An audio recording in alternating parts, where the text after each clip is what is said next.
Assalamualaikum, salam sejahtera untuk kita semua.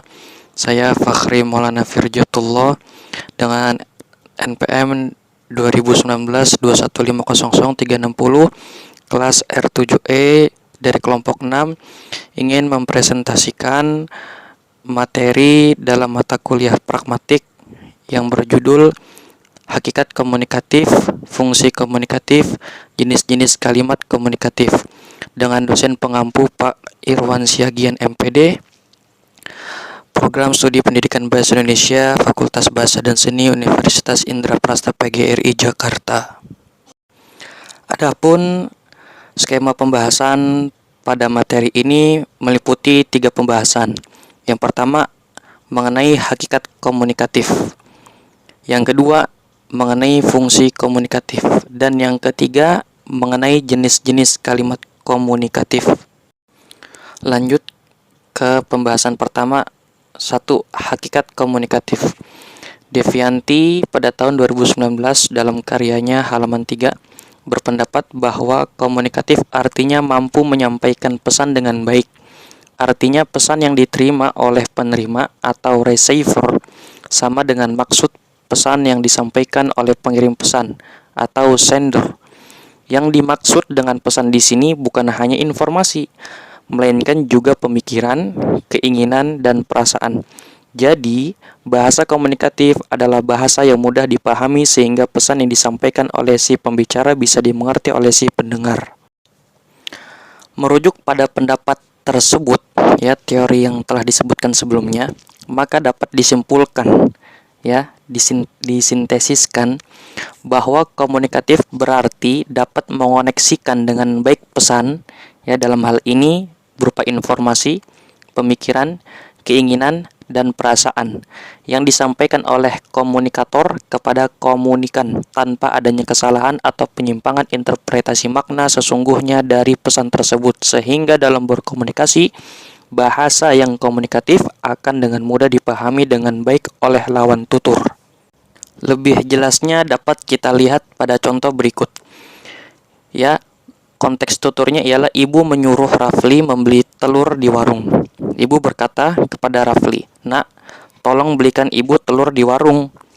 Ucap ibu, "Baik bu, akan segera aku beli telurnya," jawab Rafli. Nah, pembahasan atau analisis contoh di atas. Dialog di atas menerangkan bahwasanya kalimat yang diucapkan ibu kepada Rafli sangat jelas kandungan maknanya, yaitu ibu menyuruh Rafli untuk membeli telur di warung. Kalimat itu dapat dikatakan komunikatif. Karena apa? Karena dapat benar-benar menyampaikan maksud dari pesan si penutur, yakni ibu, kepada mitra tutur, yaitu Rafli.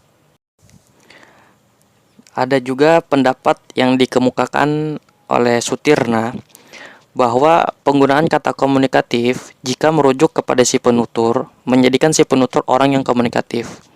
Orang yang komunikatif adalah orang yang mampu berbahasa sedemikian rupa sehingga pesan yang disampaikannya dapat diterima dengan baik, juga mudah dihubungi.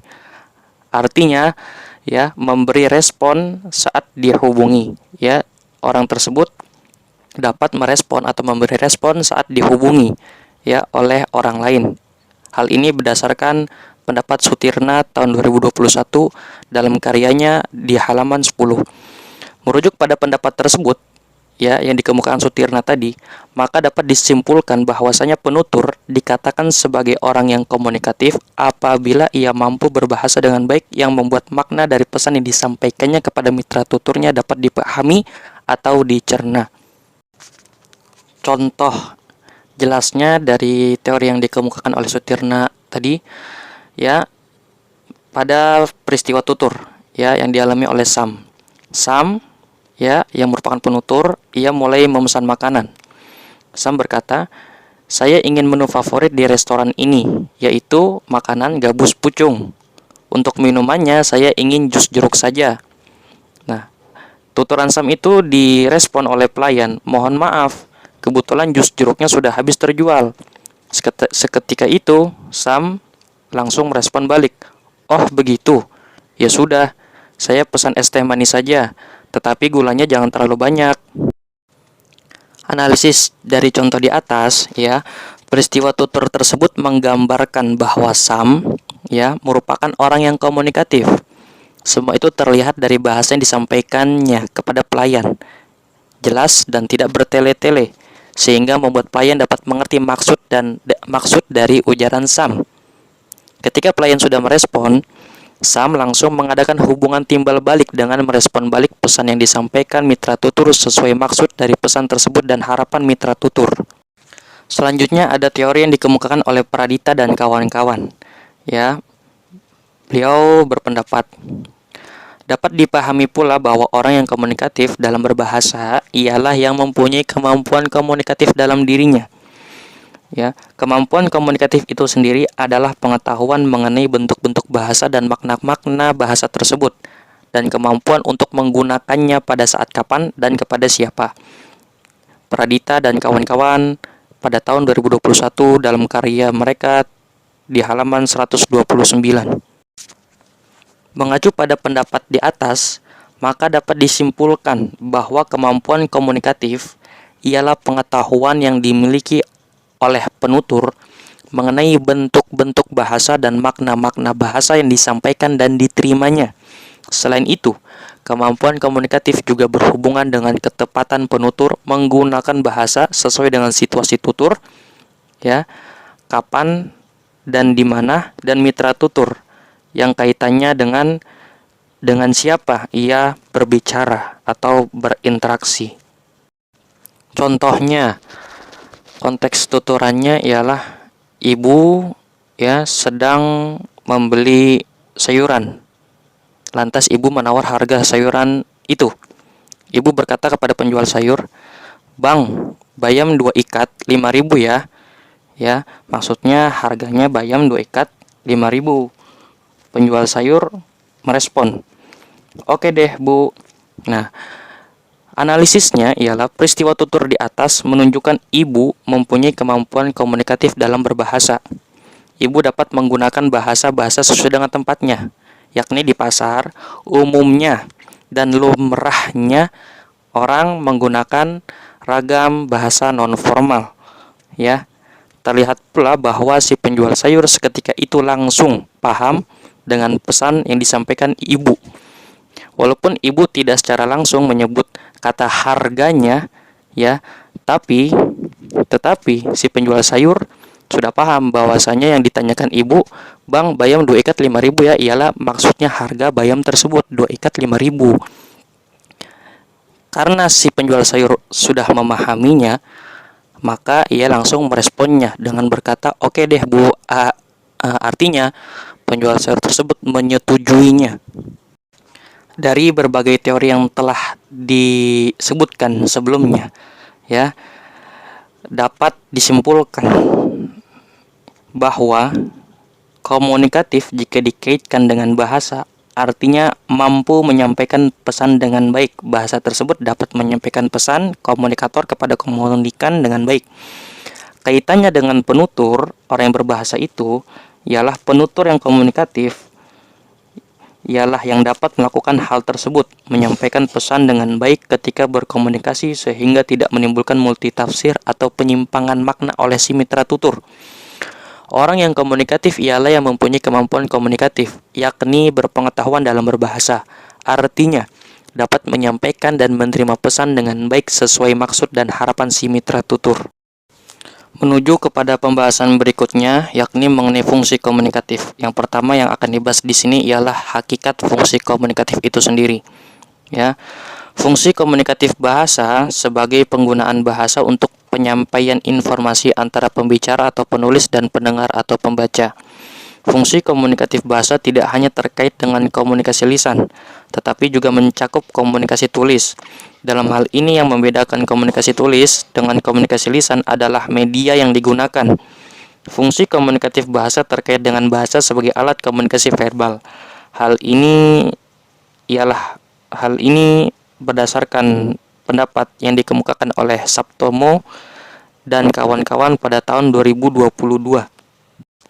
Dari pendapat yang dikemukakan oleh Saptomo dan kawan-kawan tersebut, maka dapat disimpulkan bahwasanya maksud fungsi komunikatif bahasa mengacu pada fungsi bahasa sebagai sarana atau media penyampaian pesan yang berisi informasi dalam mengkomunikasi tulis maupun lisan. Contoh konkretnya ialah ya pada peristiwa tutur berikut. Ya, penuturnya di sini Aji. Ya, Aji memberitakan teman-temannya mengenai suatu hal. Aji berkata, "Teman-teman, besok kita ada kuliah pengganti." Kalimat di atas digunakan Aji untuk menginformasikan suatu berita, ya, yakni mengenai adanya kuliah pengganti esok hari beritanya kepada teman-temannya. Di sini fungsi komunikatif bahasa terlihat jelas bahwa bahasa itu digunakan seseorang, contohnya ialah Aji, untuk mengkomunikasikan pesan yang diterimanya kepada orang lain. Ya, yakni di sini pesan dari Aji ia sampaikan, ia komunikasikan kepada teman-temannya. Sementara itu, menurut Setiawati dan Arista pada tahun 2018 dalam karya mereka berdua di halaman 4, ya di situ dijelaskan bahwa bahasa berfungsi sebagai sarana menjalin komunikasi. Ya, sarana menjalin komunikasi.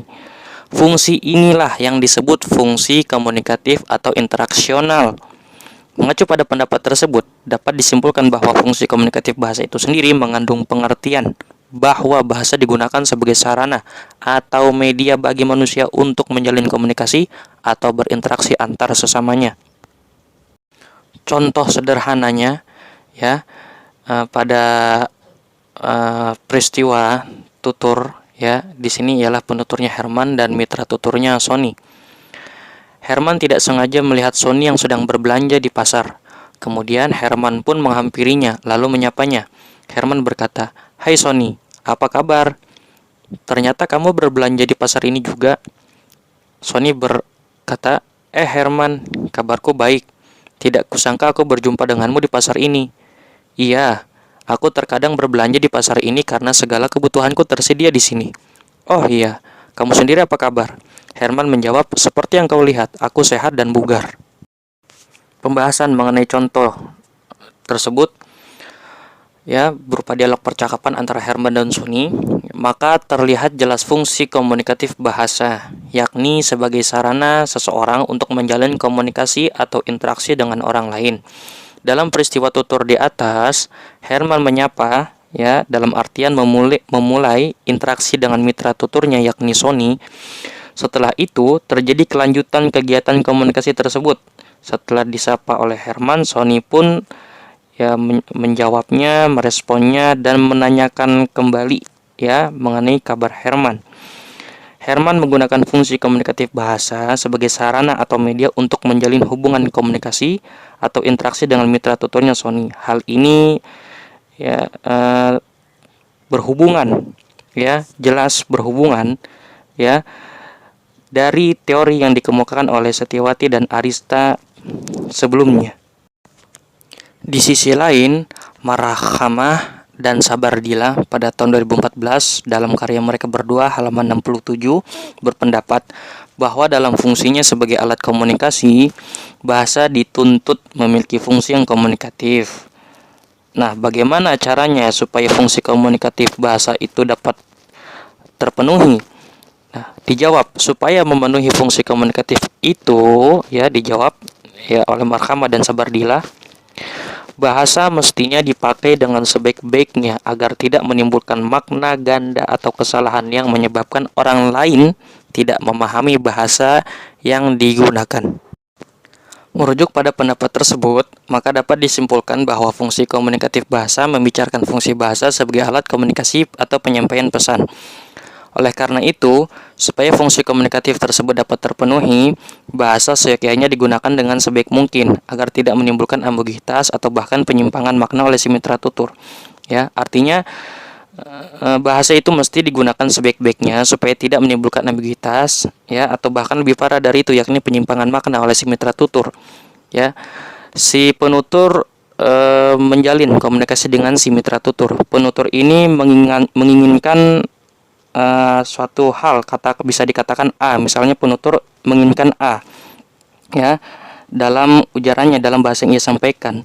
Tapi karena ia tidak menyampaikan bahasanya dengan baik, maka terjadi kan menimbulkan ambiguitas atau kerancuan makna. Akhirnya si mitra tutur salah pemahaman ya terhadap makna bahasa yang diujarkan oleh si penutur. Si penutur menginginkan A, ya karena dia tidak menyampaikan bahasanya dengan baik, ya terjadi kesalahan interpretasi atau penyimpangan makna oleh si mitra tutur. Nah, jadi si mitra tutur ini mengira si penutur menginginkan B.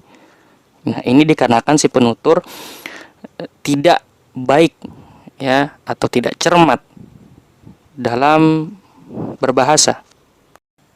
Lebih jelasnya bisa dilihat pada contoh berikut. Pak Guru memberikan tugas mata pelajaran Bahasa Indonesia kepada para siswa dan siswi. Pak Guru berkata, "Anak-anak, silakan kalian kerjakan soal di buku paket halaman 16. Cukup jawabannya saja," tegas Pak Guru. Para siswa dan siswi yang merupakan mitra tutur dari Pak Guru menjawab, "Baik, Pak, kami paham."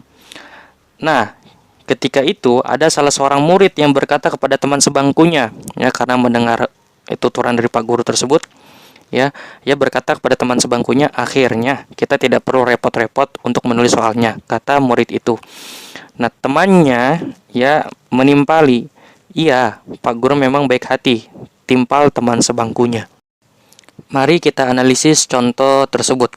Berdasarkan contoh tersebut, dapat dipahami bahwa bahasa yang digunakan oleh komunikator dalam hal ini ialah Pak Guru sudah komunikatif. Karena apa? Karena digunakan dengan sebaik mungkin, artinya lugas dan jelas maknanya, sehingga dapat menyampaikan pesan dengan baik dalam kegiatan komunikasi dan tidak menimbulkan penyimpangan makna oleh para mitra tutur. Dalam hal ini ialah para siswa dan siswi. Hal itu didukung dengan jawaban siswa atau siswi yang menyatakan paham terhadap maksud tuturan Pak Guru. Ditambah lagi penegasan seorang murid kepada teman sebangkunya bahwa ketika Pak Guru berkata cukup jawabannya saja.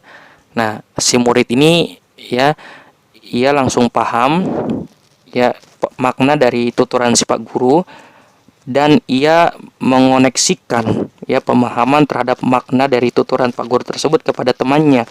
Ya, berarti kalau cukup jawabannya saja, soal atau pertanyaannya tidak perlu ditulis kembali. Ya, lebih kurangnya seperti itu. Berdasarkan pelbagai teori mengenai hakikat fungsi komunikatif yang telah disebutkan sebelumnya, maka dapat disimpulkan bahwa fungsi komunikatif atau interaksional bahasa itu sendiri mengandung pengertian bahwa bahasa digunakan oleh manusia, ya, si pemakai bahasa, sebagai alat atau sarana untuk menjalin hubungan komunikasi dan berinteraksi dengan sesamanya. Fungsi komunikatif bahasa dapat terpenuhi. Ya, syaratnya apa? Ya, syaratnya ialah jika si penutur menggunakan bahasa dengan sebaik mungkin sehingga tidak menimbulkan ambiguitas, ya, atau kerancuan makna, atau bahkan lebih parah dari itu, ya, atau bahkan penyimpangan makna oleh si mitra tutur yang merupakan lawan bicara si penutur. Selanjutnya menuju ke pembahasan mengenai penggunaan fungsi komunikatif bahasa. Saptomo dan kawan-kawan ya pada tahun 2022 menyebutkan bahwa penggunaan fungsi komunikatif bahasa antara lain sebagai berikut. Sebelumnya kita telah bahas bahwasanya bahasa ini mempunyai fungsi komunikatif, artinya digunakan sebagai sarana berkomunikasi atau menjalin komunikasi atau interaksi antar sesama manusia. Nah, dalam kenyataannya ya, dalam kegiatan komunikasi fungsi bahasa ini ada beraneka ragam, ya, digunakan untuk beraneka ragam. Yang pertama ada fungsi informatif, ya, dan yang kedua fungsi direktif, ketiga fungsi ekspresif, keempat fungsi komisif, kelima fungsi fatis, dan keenam fungsi poetik atau lebih mudahnya ialah puitik. Mari kita bahas satu persatu. Yang pertama di sini akan dibahas mengenai fungsi informatif. Ya, fungsi informatif bahasa merujuk kepada penggunaan bahasa sebagai medium menyampaikan maklumat atau informasi. Ya, mengacu pada fungsi ini, anggota masyarakat menggunakan bahasa untuk saling bertukar maklumat, berbagai cerita dan berita tentang berbagai aktivitas atau peristiwa yang berlaku di sekeliling mereka. Ya, ini merupakan pendapat dari Wahab pada tahun 2018. Merujuk pada pendapat tersebut, dapat disimpulkan bahwa fungsi informatif pada suatu bahasa mengacu pada fungsi penggunaan bahasa, ya, dalam kegiatan komunikasi tentunya, ya, sebagai sarana untuk menginformasikan atau memberitakan suatu hal.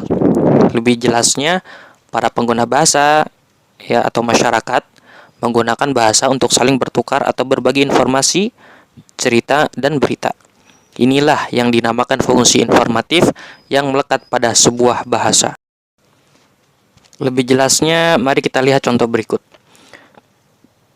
Di sini disajikan sebuah informasi, yaitu jumlah badak Sumatera yang berada di negeri jiran Malaysia kini hanya 2 ekor, sedangkan di seluruh dunia kurang dari 100 ekor.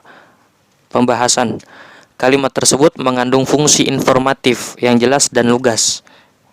Isinya menginformasikan kepada mitra tutur bahwa populasi atau jumlah binatang badak Sumatera di negara Malaysia hanya sisa 2 ekor, sedangkan di seluruh dunia kurang daripada 100 ekor. Intinya, kalimat tersebut, ya, mengandung fungsi komunikatif bahasa, ya, lebih tepatnya fungsi informatif. Karena apa? Alasannya karena digunakan untuk menginformasikan. Apa yang diinformasikan? Ya, mengenai bilangan atau populasi badak Sumatera di Malaysia dan seluruh dunia saat ini. Lanjut menuju pembahasan fungsi direktif bahasa. Fungsi direktif ini berkaitan dengan perintah, sebagaimana yang dikemukakan oleh Baan pada tahun 2017, bahwa fungsi direktif ini adalah fungsi yang berhubungan dengan peran bahasa, ya, dalam kegiatan komunikasi untuk menyuruh mitra tutur. Dengan demikian, ya, maka dapat disimpulkan bahwa fungsi direktif ini merupakan fungsi bahasa, ya, yang digunakan dalam kegiatan komunikasi sebagai alat atau sarana untuk memberi instruksi atau perintah kepada mitra tutur. Contoh sederhana penggunaannya seperti yang terdapat dalam kalimat di bawah ini. Di sini penuturnya ialah Adi. Ya, Adi berkata kepada kawan-kawannya, "Kawan-kawan, mari kita pergi dari tempat ini karena tampaknya akan turun hujan." Kalimat di atas mengandung fungsi direktif dalam suatu bahasa. Tuturan Adi itu mengandung perintah kepada kawan-kawannya agar segera meninggalkan tempat yang dimaksud karena kelihatannya hujan akan turun. Ini merupakan di antara fungsi direktif bahasa, artinya bahasa, ya, digunakan oleh penutur sebagai sarana untuk memberi perintah kepada mitra tutur. Selanjutnya pembahasan mengenai fungsi ekspresif bahasa. Perdana dan Misnawati pada tahun 2019 dalam karya mereka berdua halaman 30 berpendapat bahwa fungsi ekspresif bahasa adalah untuk menyediakan informasi, ya, atau menyajikan informasi mengenai sang pembicara. Perasaannya, ya, perasaannya maksudnya perasaan pembicara, pilihannya, prasangkanya, dan pengalaman masa lalunya. Dengan demikian, maka dapat disimpulkan bahwa fungsi ekspresif bahasa berhubungan dengan fungsi informatif, yakni sama-sama menyajikan atau menyediakan informasi, tetapi terdapat perbedaannya, ya, diantaranya ialah yang membedakan ialah fungsi ekspresif bahasa ini menyediakan informasi yang menggambarkan ekspresi pembicara atau penutur ketika mengucapkan sebuah kalimat. Jikalau fungsi informatif menyajikan atau menyediakan informasi secara umum, ya, tetapi di sini fungsi ekspresif, ya, lebih menekankan penyajian atau penyediaan informasi, ya, yang menggambarkan atau mengungkapkan ekspresi si pembicara atau penutur ketika mengucapkan sebuah kalimat dalam kegiatan komunikasi. Contohnya, ada seseorang yang berkata, "Saya tidak akan mengundang mereka lagi di acara ulang tahun saya." Nah, pembahasannya ialah kalimat di atas bisa saja dalam intonasi tertentu memperlihatkan bahwa si pembicara mungkin saja tidak menyukai mereka. Nah, ini dalam hal ini saja kita sudah bisa melihat ekspresi, ya, atau kondisi hati, ya, yang berkaitan dengan ekspresi si pembicara, ya. Ia tidak akan mengundang mereka lagi di acara ulang tahunnya. mungkin bisa saja ya si pembicara tersebut tidak menyukai mereka, ya orang-orang yang tidak akan ia undang lagi di acara ulang tahunnya. Ya, hal itulah yang membuatnya tidak akan mengundang mereka di acara ulang tahunnya mendatang. Berdasarkan contoh tersebut, jelaslah sudah bahwa kalimat dalam bahasa dapat mengungkapkan ekspresi atau menggambarkan kondisi perasaan seseorang yang membuatnya mengucapkan sebuah kalimat berdasarkan ekspresi atau kondisi perasaannya tersebut. Inilah fungsi ekspresif bahasa. Ya, dalam kegiatan komunikasi, bahasa dapat mengungkapkan atau menggambarkan ekspresi sesungguhnya si penutur, ya, sehingga metatuturnya dapat mengetahui kondisi hati atau perasaan atau ekspresi si penutur tersebut melalui bahasa yang digunakannya, disampaikannya dalam kegiatan komunikasi. Selanjutnya ada fungsi komisif. Berkenaan dengan fungsi komisif ini, Baan tahun 2017 mengemukakan bahwa fungsi komisif ini adalah fungsi yang digunakan untuk membuat janji atau sumpah bahwa seseorang, ya, yakni penutur, akan tidak akan melakukan sesuatu. Ya, berdasarkan pendapat tersebut, maka dapat disimpulkan bahwa fungsi komisif ini berkaitan dengan pernyataan berupa janji atau berupa janji seseorang yang diungkapkan melalui bahasa bahwasanya dirinya akan melakukan sesuatu atau tidak akan melakukan sesuatu atau bahkan tidak akan pernah atau tidak akan sama sekali melakukan sesuatu. Hal tersebut ia utarakan melalui janji dalam wujud bahasa yang disampaikan atau diucapkannya. Contohnya, Ricky berkata kepada kekasihnya, "Aku benar-benar mencintaimu sampai mati, kekasihku." Sederhananya, jikalau dianalisis, kalimat di atas digunakan oleh si penutur, yakni Ricky, untuk membuat janji atau secara tidak langsung Ricky bersumpah bahwa ia benar-benar mencintai kekasihnya selamanya. Ia akan melakukan sesuatu, yakni ia mencintai kekasihnya selamanya, bahkan sampai mati. Ia berjanji, ia utarakan, janji tersebut, melalui bahasa yang diucapkannya. Selanjutnya ada fungsi fatis. Fungsi fatis menurut Purwaningrum tahun 2018 merupakan fungsi bahasa yang digunakan untuk menjaga hubungan sosial secara baik dan menjaga agar komunikasi tetap berkesinambungan. Sehubungan dengan hal itu, Yonita tahun 2019 juga mengemukakan bahwa fungsi fatis bahasa tersebut diekspresikan penutur melalui ungkapan fatis. Berdasarkan beberapa teori di atas, dapat disimpulkan bahwa fungsi fatis bahasa digunakan untuk menjaga hubungan sosial antar penutur dengan baik, sehingga komunikasi antar penutur dapat terjalin secara berkesinambungan atau konsisten. Fungsi fatis ini diungkapkan dengan ungkapan fatis. Jadi bisa dikatakan bahwasanya guna melaksanakan atau mewujudkan fungsi komunikatif bahasa, yakni fungsi fatis dalam kegiatan komunikasi, perlu sebuah pengantar, atau media pengantar atau sarana yang digunakan penutur. Nah, sarana itu berupa ungkapan atau kategori fatis. Sejalan dengan hal itu, Rahmi dan Ramadan pada tahun 2019 mengemukakan bahwa ungkapan fatis atau disebut juga kategori fatis itu sendiri terbagi atas 3 bentuk, yaitu partikel, kata, frasa. Bentuk partikel fatis yaitu ah, wah, dong, ding, kan, ke, ko, lah, lo, pun, si, toh, dan ya. Bentuk kata fatis seperti ayo, mari, halo, selamat, dan iya. Sementara bentuk frasa fatis yaitu selamat pagi, selamat malam, selamat makan, terima kasih, turut berduka cita, assalamualaikum, dan insya Allah. Hal ini berdasarkan pendapat Rahmi dan Ramadan pada tahun 2019. Untuk lebih jelasnya, mari kita simak contoh berikut ini. Ayah Dani membelikan Dani sepatu baru karena Dani berhasil meraih peringkat 1 di kelasnya. Dani pun berkata, "Terima kasih atas hadiah yang sangat berharga ini, Ayah." Analisisnya ialah kalimat di atas menggunakan ungkapan atau kategori fatis berupa frasa terima kasih. Ya, hal ini bisa kita lihat kembali pada teori yang telah disebutkan sebelumnya. Ya, berupa frasa terima kasih yang digunakan oleh si penutur yakni Dani saat menerima hadiah dari ayahnya sebagai bentuk penghormatan terhadap lawan bicara, yakni dalam hal ini ialah ayahnya ketika diberikan sesuatu berupa sepatu baru. Selanjutnya ada fungsi poetik.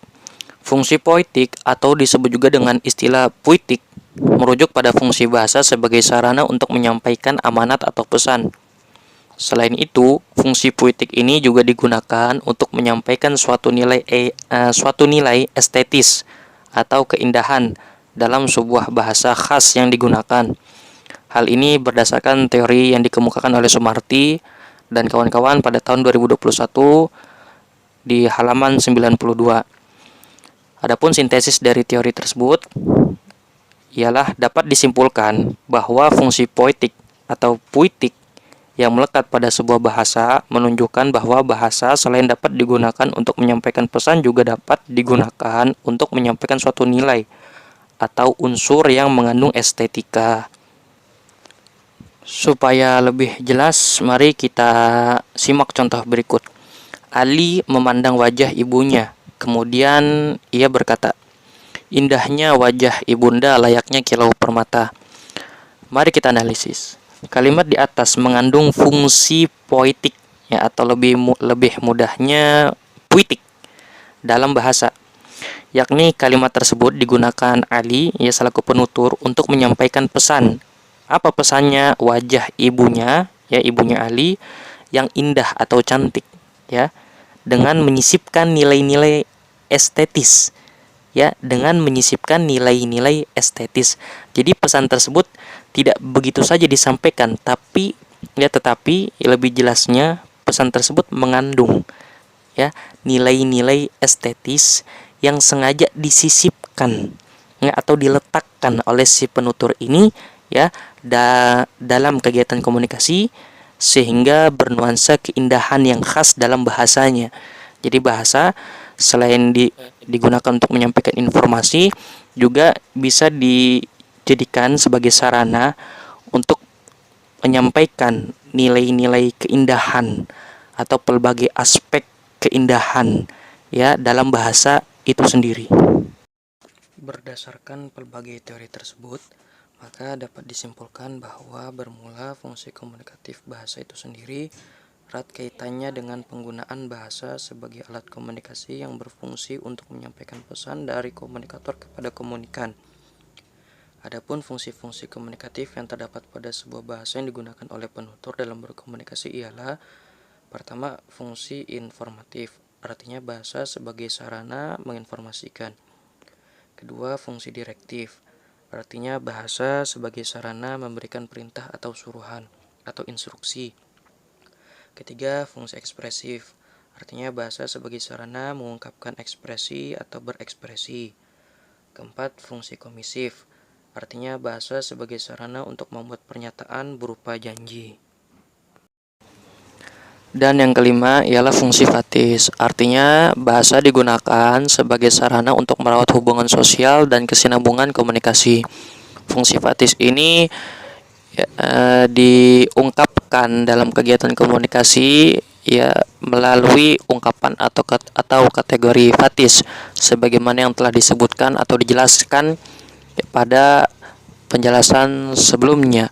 Dan yang keenam ialah fungsi poetik atau puitik. Maksudnya bahasa digunakan sebagai sarana untuk menyampaikan pelbagai nilai atau aspek estetis, yakni yang berhubungan dengan keindahan yang mempunyai kandungan makna dalam komunikasi. Menuju ke pembahasan berikutnya mengenai jenis-jenis kalimat komunikatif.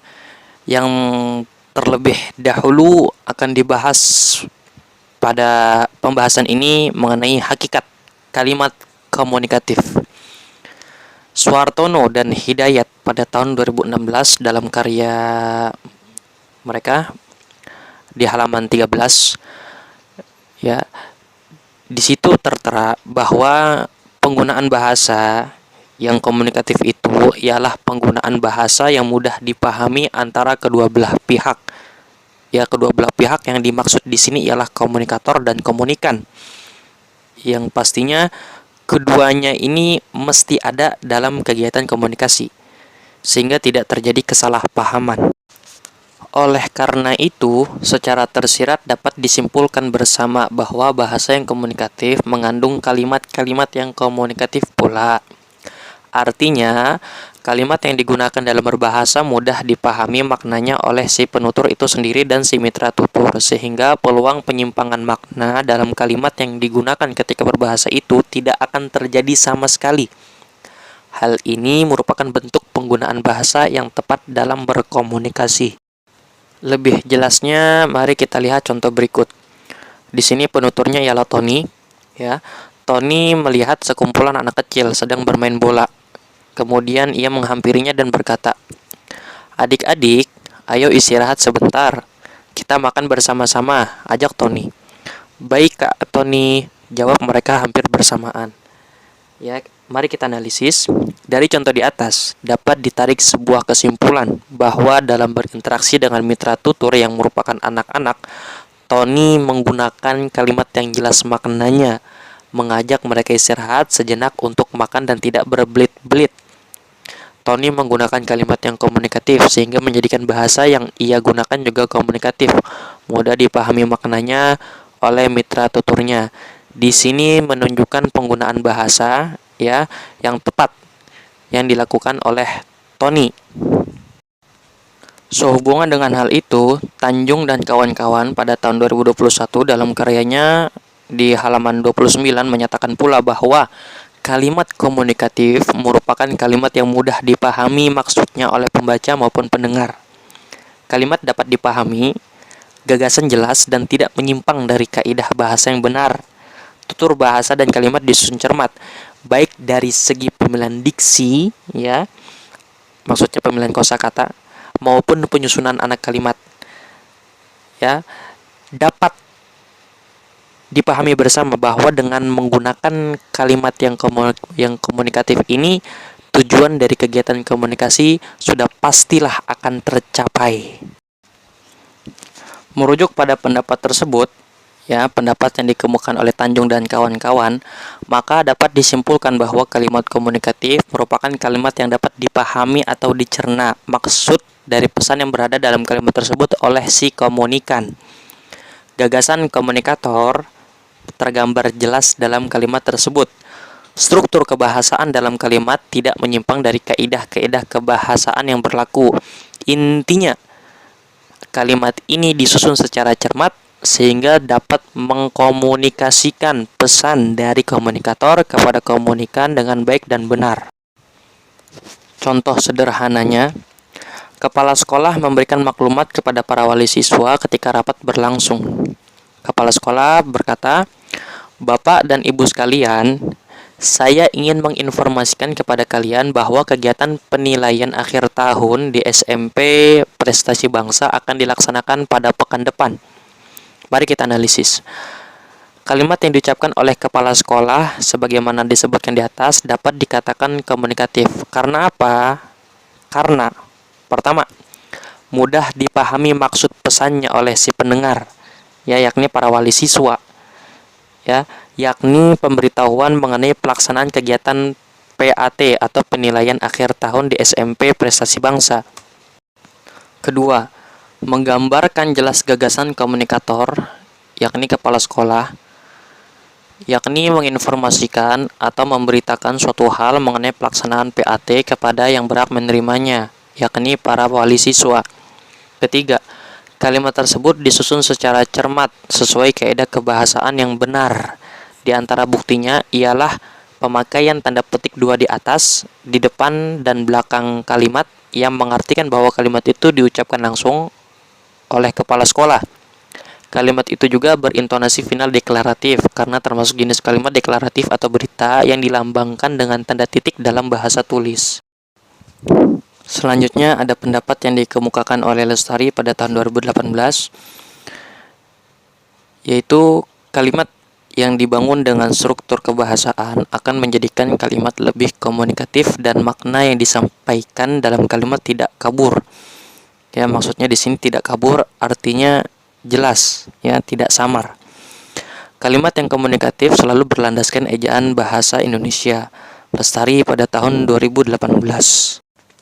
Berdasarkan pendapat tersebut, maka dapat disimpulkan bahwa kalimat komunikatif merupakan kalimat yang dibangun berdasarkan struktur kebahasaan atau kaidah kebahasaan yang berlaku, sehingga makna yang terkandung dalam kalimat itu tidak kabur atau samar.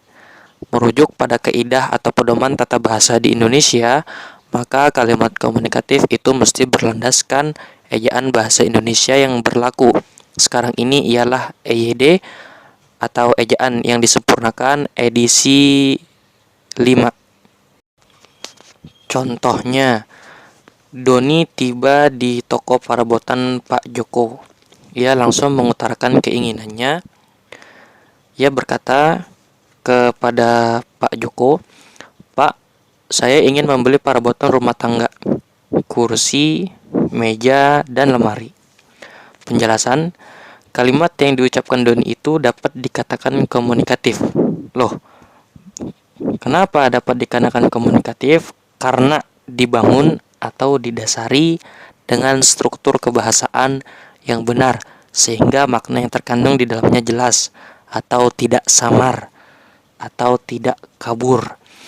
Yaitu maknanya apa? Makna yang terkandung dalam kalimat itu apa? Doni ingin membeli aneka barang perabotan di toko itu, toko milik Pak Joko, yang diperinci dengan menggunakan tanda titik 2. Maksudnya barang perabotan yang ingin dibeli Doni itu tidak semua, ya, hanya beberapa barang saja. Ya, hal itu ditandai ya dalam penulisan kalimat itu dengan tanda titik 2 perincian, ya, aneka barang perabotan yang ingin dibeli Doni. Yang dimaksud adalah kursi, meja, dan lemari. Hanya itu. Semua itu sesuai dengan kaidah kebahasaan yang berlaku di Indonesia, yakni EYD atau ejaan yang disempurnakan edisi ke-5. Dalam bentuk bahasa tulis yang mengacu pada pedoman ejaan bahasa Indonesia, yaitu EYD edisi ke-5, dijelaskan bahwa tanda titik 2 digunakan pada akhir suatu pernyataan lengkap yang langsung diikuti perincian atau penjelasan sebagaimana yang telah tertera pada contoh tersebut. Untuk lebih jelasnya, kawan-kawan silakan buka EYD edisi ke-5 masing-masing. Pada akhirnya disintesiskan pelbagai teori yang telah disebutkan sebelumnya, bahwa dari berbagai teori yang telah disebutkan itu dapat disimpulkan bahwa kalimat komunikatif erat kaitannya dengan bahasa yang komunikatif, karena kalimat itu sendiri merupakan bagian dari bahasa.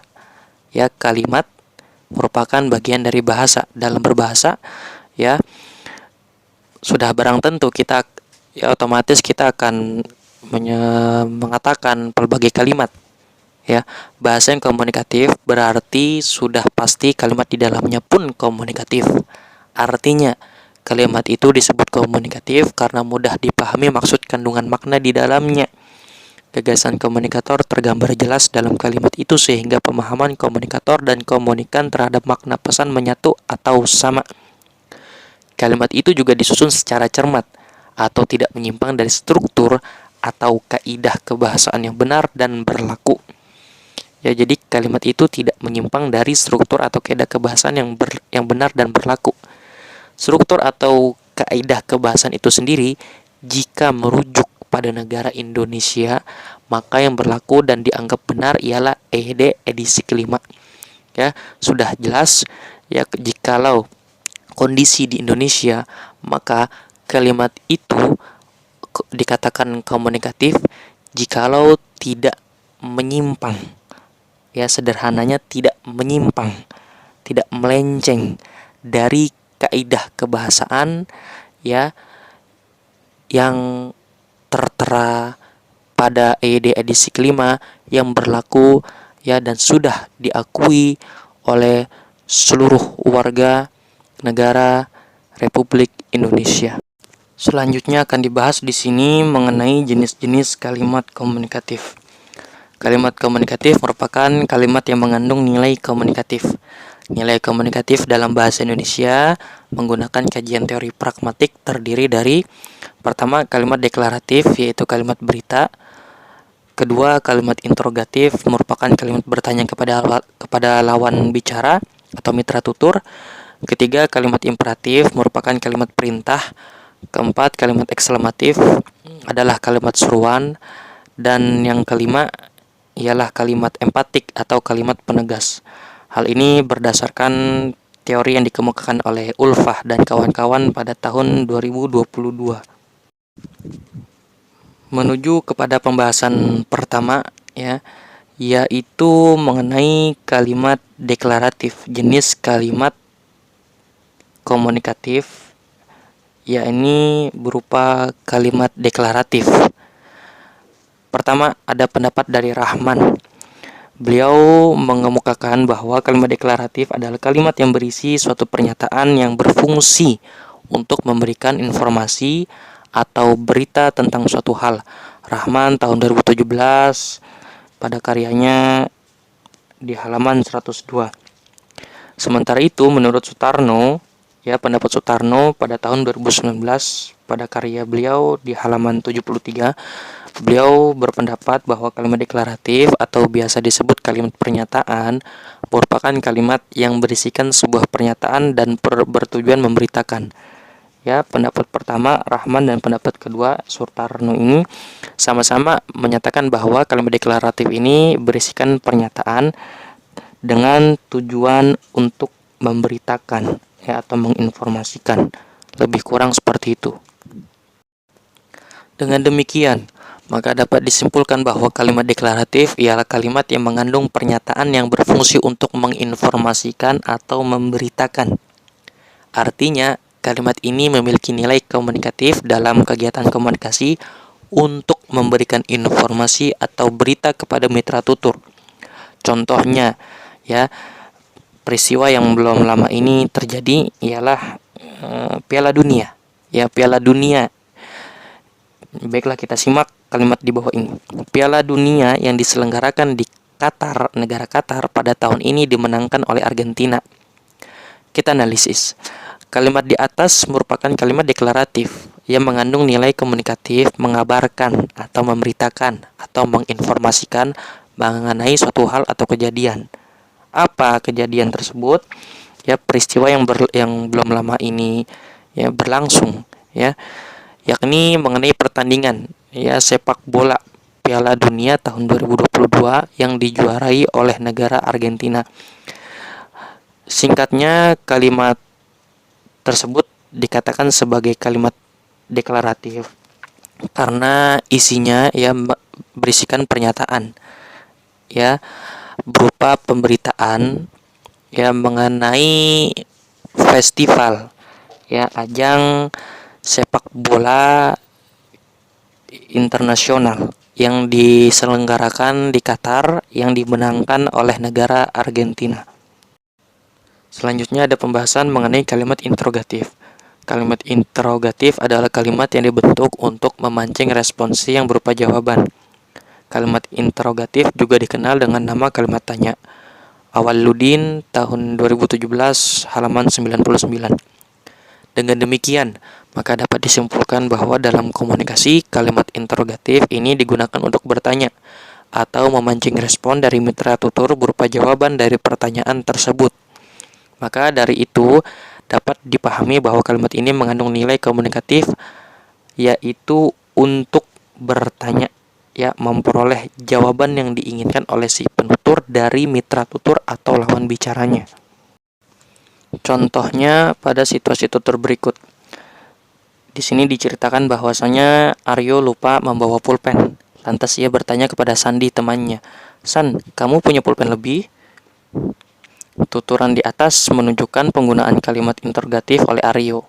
Ya, di sini ceritanya Aryo tidak bawa pulpen, ia lupa, lalu ia bertanya ya kepada temannya Sandi. Nah, si Aryo ini bertanya menggunakan kalimat interrogatif yang memang dalam komunikasi kalimat ini mempunyai nilai komunikatif untuk bertanya. Untuk bertanya memancing respon dari si mitra tutur berupa jawaban yang diinginkan. Ya, tuturan di atas menunjukkan penggunaan kalimat interrogatif oleh Aryo. Aryo bertanya kepada Sandi apakah Sandi mempunyai pulpen lebih, maksudnya lebih dari satu, ya, sehingga dapat dipinjamnya. Selanjutnya ada pembahasan mengenai kalimat imperatif. Ya, kalimat imperatif adalah kalimat yang berisi perintah atau menyatakan perintah kepada seseorang atau sekelompok. Hal ini berdasarkan teori yang dikemukakan oleh Sidu pada tahun 2012 halaman 80. Oleh karena itu, dapat disimpulkan atau disintesiskan bahwa kalimat imperatif mengandung nilai komunikatif untuk menyuruh atau memerintah mitra tutur, baik mitra tutur itu perorangan ya atau per kelompok. Jelaslah bahwa kalimat ini digunakan untuk memerintah atau menyuruh lawan bicara dalam kegiatan komunikasi. Ya, sederhananya untuk memberikan instruksi begitu ya. Untuk memberikan instruksi dari si penutur kepada mitra tutur. Mari kita simak ya, kita cermati contoh berikut. Di sini ceritakan bahwa Pak dosen menyuruh Satria untuk selalu datang tepat waktu. Ya, bisa jadi ini ya Satria selalu datang terlambat. Maka dari itu Pak dosen menegurnya ya dengan cara menyuruhnya supaya datang tepat waktu. Pak dosen berkata kepada Satria, "Sat, jadilah manusia yang disiplin dengan memanfaatkan waktu sebaik mungkin, termasuk waktu kuliah. Datanglah tepat waktu saat kuliah dan janganlah terlambat." Ya. Lantas Satria merespon. Satria berkata, "Baik Pak, saya minta maaf." Mari kita analisis. Berdasarkan dialog di atas, dapat disimpulkan bahwa kalimat-kalimat yang diucapkan oleh Pak dosen mengandung perintah kepada Satria agar disiplin memanfaatkan waktu. Yang pertama itu perintahnya atau instruksinya, khususnya waktu masuk kuliah. Dan yang kedua, Pak dosen juga memerintahkan Satria supaya menghentikan kebiasaan buruknya itu. Semua nilai perintah dalam kalimat imperatif di atas ditandai dengan penggunaan kata jadilah. Ya, jadilah yang mengindikasikan perintah. Selanjutnya datanglah dan janganlah. Ya, semua ini kata-kata yang bernada perintah ya atau mengandung unsur perintah di dalamnya. Selanjutnya ada kalimat ekslamatif. Kalimat seru atau kalimat ekslamatif ialah kalimat yang berfungsi untuk mengungkapkan perasaan. Dalam bahasa tulis, kalimat itu diakhiri dengan tanda seru. Dalam bahasa lisan, kalimat itu diakhiri dengan berbagai lagu. Maksudnya nada ya. Nada pelafalan, nada pengucapan ya. Dalam hal ini artinya seperti itu. Ya, atau intonasi seru. Ya, dalam bahasa tulisnya ditandai dengan intonasi dalam bahasa tulisnya ditandai dengan tanda seru. Dalam bahasa lisan ya ditandai dengan intonasi seru. Hal ini dikemukakan oleh Effendi pada tahun 2012 halaman 62. Mari kita sintesiskan teori tersebut. Berdasarkan pendapat itu, maka dapat disimpulkan bahwa kalimat ekslamatif atau seru berkaitan dengan perasaan penutur. Ya, berkaitan dengan perasaan penutur. Maksudnya digunakan untuk mengungkapkan atau mencurahkan berbagai perasaan penutur kepada mitra tutur mengenai suatu hal. Dalam bahasa tulis, ya sebagaimana yang telah saya sebutkan tadi, kalimat ini ditandai dengan tanda seru. Sedangkan dalam bahasa lisan, kalimat ini disuarakan dengan bernada seru. Ya, dengan bernada seru. Contohnya bisa kita lihat ya pada kalimat yang diutarakan oleh seorang anak kepada ayahnya. Ya, di sini tidak disebutkan siapa nama anaknya ya. Contohnya, alangkah tampannya wajah ayahanda, ya, kata si anak itu. Mari kita analisis, ya, analisis sederhananya ialah kalimat di atas menggambarkan perasaan seorang anak kepada ayahnya. Ya, anak itu terkesima dengan pesona paras ya atau rupa ya atau wajah ayahnya sehingga membuatnya kagum. Perasaan itu diungkapkannya menggunakan kalimat ekslamatif yang memang penggunaannya ya dalam komunikasi untuk mengungkapkan atau menyatakan perasaan seseorang, diantaranya perasaan kagum terhadap suatu hal. Dalam hal ini konteksnya si anak itu kagum dengan pesona ya atau paras wajah ayahnya yang begitu tampan.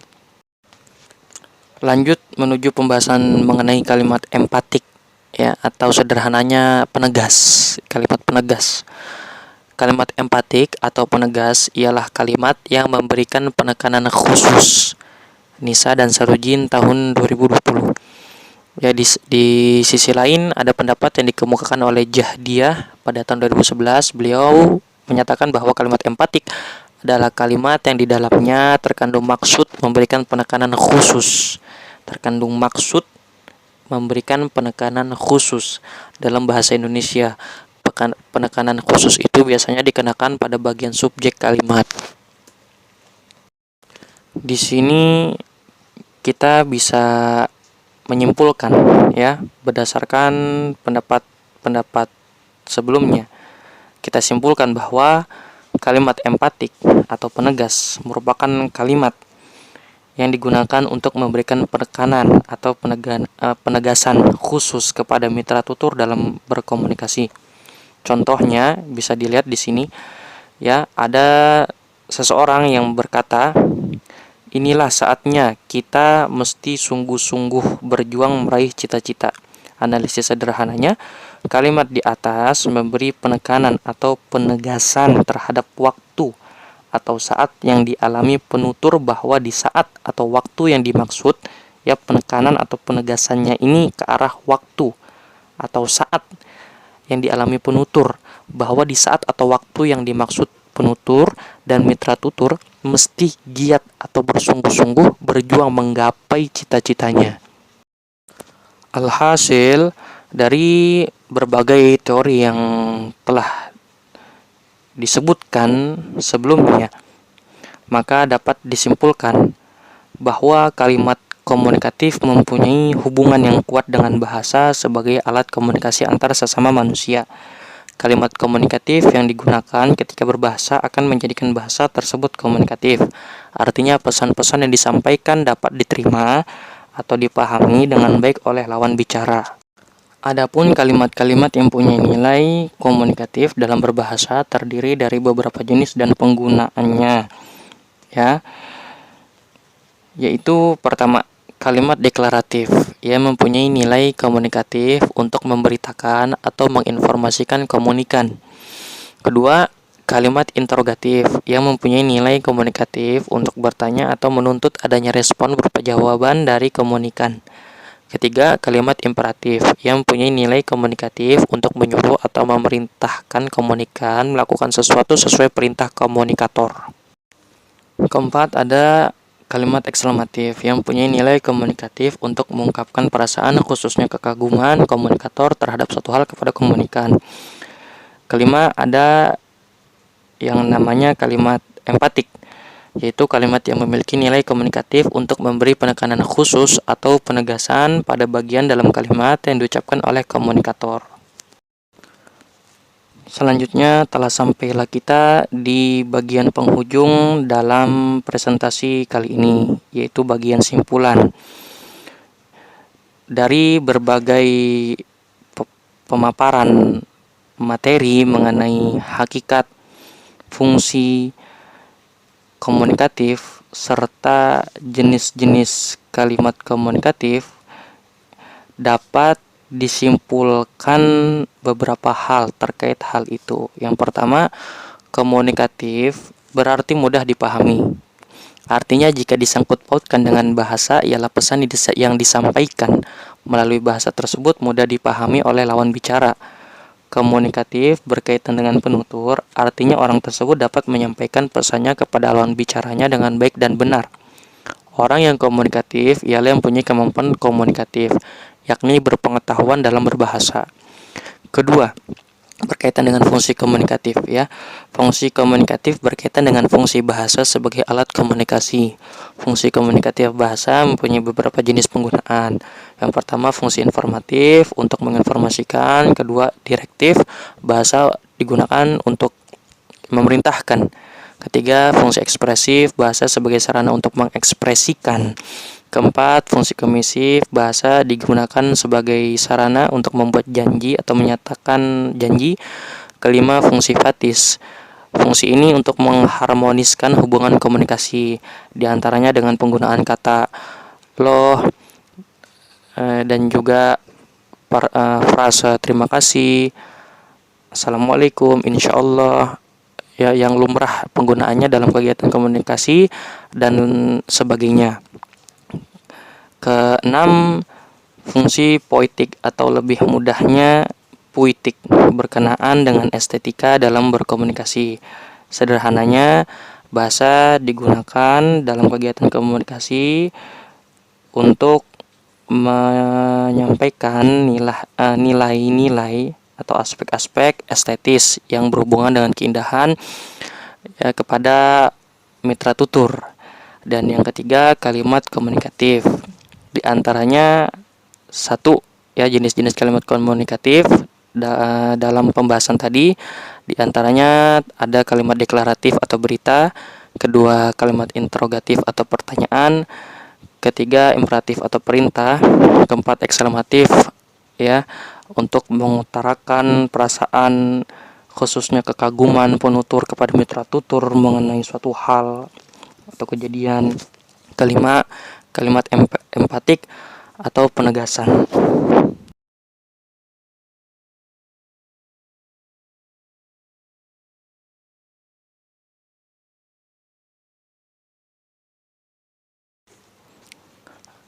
Demikianlah presentasi dari saya. Sekian dan terima kasih atas perhatian saudara semua. Lebih kurangnya mohon maaf. Wassalamualaikum, salam sehat dan salam sejahtera untuk kita semua.